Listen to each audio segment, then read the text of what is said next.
Maharashtra today 24 news सत्य परिस्थितीचा सविस्तर आढावा।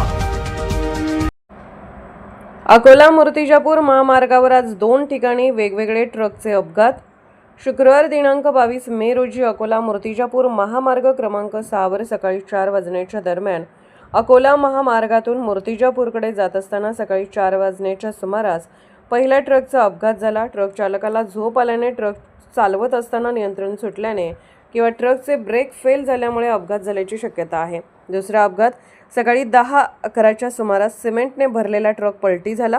ओव्हरलोड किंवा रस्त्यावरील खड्ड्यामुळे गाडीचा एक साईडला तोल जाऊन ट्रक पलटी झाल्याचा अंदाज आहे। ट्रक पलटी झाल्यामुळे त्यातील सिमेंटचे पोते संपूर्ण रस्त्यावर विखुरले गेले असून 2 वेगवेगळे अपघात अकोला मूर्तिजापूर मार्गावर झाले। सुदैवाने त्यात कोणत्याही प्रकारची जीवितहानी झाली नाही अशी विश्वसनीय सूत्रांकडून माहिती प्राप्त झाली आहे। महाराष्ट्र टुडे मराठीसाठी ब्युरो रिपोर्ट संजय दास सोबत समीर खान, अकोला।